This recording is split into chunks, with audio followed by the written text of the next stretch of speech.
I've been in Edmonton for a little, moved back a little over 5 years, retired in Tampa. I was drafted by Calgary, 19th overall back in '94. Played there for a year and a bit, and then I got traded. I was in the Fleury deal. I was the other guy. I went to Hershey for about a month and a half, and then got called up, and I fought Bob Probert twice, and actually won. So then he wanted to fight again, but he jumped me. Second fight wasn't really anything. And I can get into that story after. That's a life lesson for how coaches, how you don't treat players. But anyways, so I was there for a couple of years and I won a Stanley Cup, the likes of Ray Bourque and Patrick Waugh. We had Eddie Sakic, Forsberg, Yeah. Adam Flood, Rob Blake going down the line. Then after we won, I woke up on Sunday morning and I had about 14 voice messages. This is back when I used to turn my phone off. Yes. And I was like, so you wake up, messages. I'm like, okay. Like something first message, hey Chris, Pierre Lacroix. I was like, okay, I'm done. Something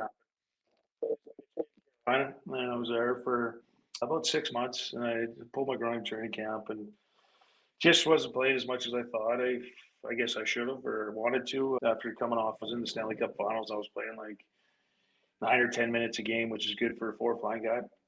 I had a couple assists, and I just looked at it.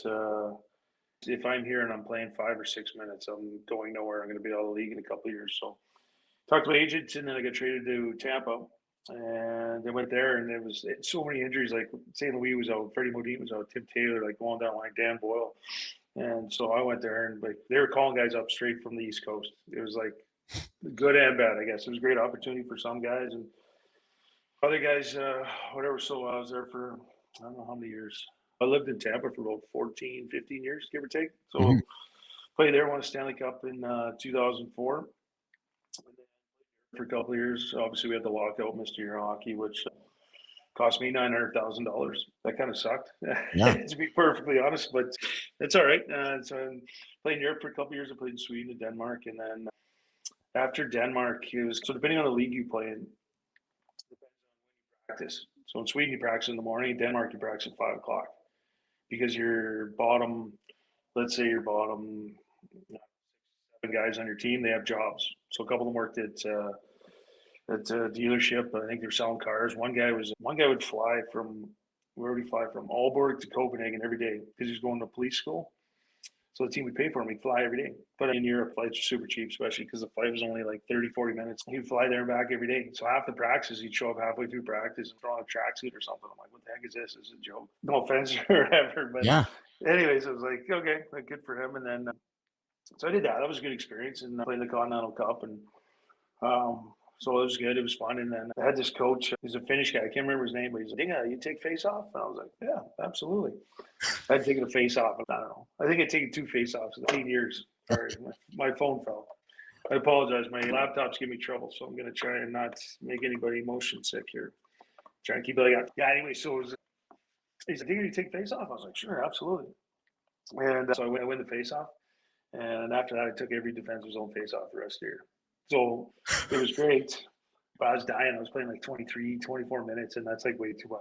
So like David could maybe do that. Dinger couldn't do that. I could, but I lost about 15 pounds, and there's such a thing as too much ice time. And but it was a great experience. And I just my wife had just given birth with our youngest or our oldest, sorry, and he was 3 months old. And from apartment, it's nice, it's good, but you're practicing at 5. And then I had a deal to go to. I think I was going to go somewhere. I could have gone to Italy the next year, and just went. What am I doing? Playing hockey to play hockey. The money was okay, but my wife was very happy because you're by. You have a young kid. You're by yourself. You don't really have family. You don't have a babysitter. I reached out to the PR guy for the Tampa Bay Lightning. His name's Bill Wickett, and I was like, Wick, hey, looking to do something different. He's like, are you done? I said, I think. And he's okay. Like, you're done playing? I said, I think so. So I started doing like season ticket renewals and sales stuff and all different guys, radio.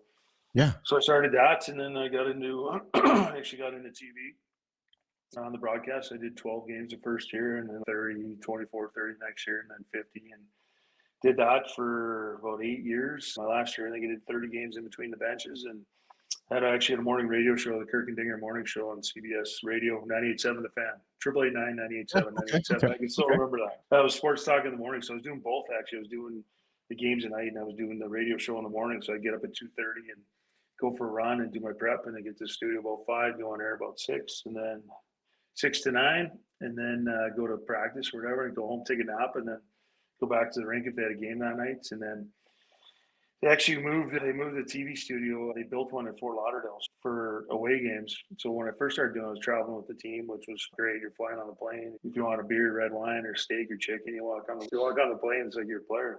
And so that was fun. It was great to travel around. And then they built this studio in Fort Lauderdale. So I was flying back and forth sometimes like 3 days a week. So I'd go, I'd fly.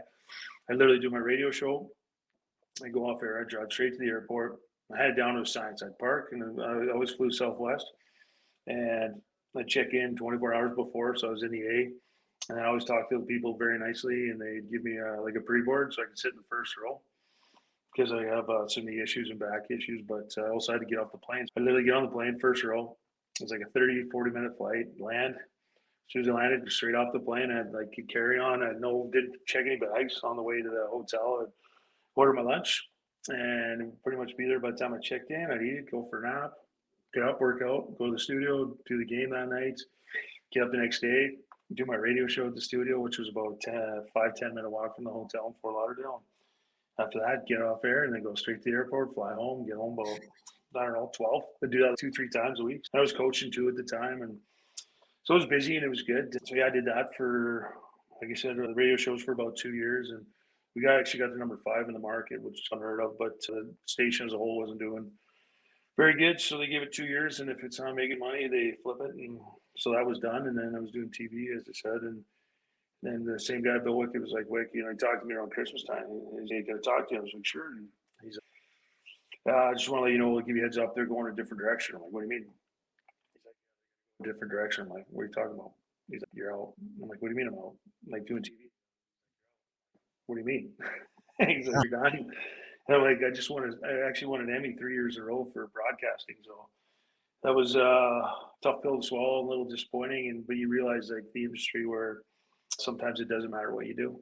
It's just, it was a situation where the other guy doing my job was Dave Anderchuk, and Dave and Andy and I are, been friends for a long time. And there's a statue of him outside. And the guy who was doing color was Bobby the Chief Taylor, and he was pretty pronounced backup, and they need somewhere to put him. And the messed up part about it was that the in-game producer, he was trying to get me and Chief to switch. He's, I don't want to take his salary away, but he's like, you're good. I want to get you on the games. And that's what I started doing in between the benches. And anytime there's an opportunity on the road, if, let's say, in Canada wasn't doing the game or something, he'd throw me in between the benches, which was great. Except I drink a lot of coffee and I got a tiny bladder. So there was a game in Ottawa that went to overtime and a shootout, and I literally almost peed my pants because it was. No kidding. I was like, because you can't get out of there once you're in there. Like, once you're in there. Until the team leaves or the players leave, you're stuck in there. Yeah, I did that. And then, it was just done. And then Brian Engblom was with NBC and he was out of a job. But he's actually a buddy too. He's a great guy, but he knew he was friends with one of the guys at the network, and I was just out of a job. So I was coaching for a little bit. I was working at a rink, and then got to school. So she actually went back to school and got her master's in creative writing and poetry. Mm-hmm. She's an English major, basically, and I don't know what I just did there. I'll be right back. There we go. Sorry about that. There you go. Yeah. Sorry, technology is my friend. Dude, so listen, I feel like because we're in the locker room, we can crack jokes at each other. For somebody who's been in broadcasting, I got to tell you, man, you got to figure out your equipment over there.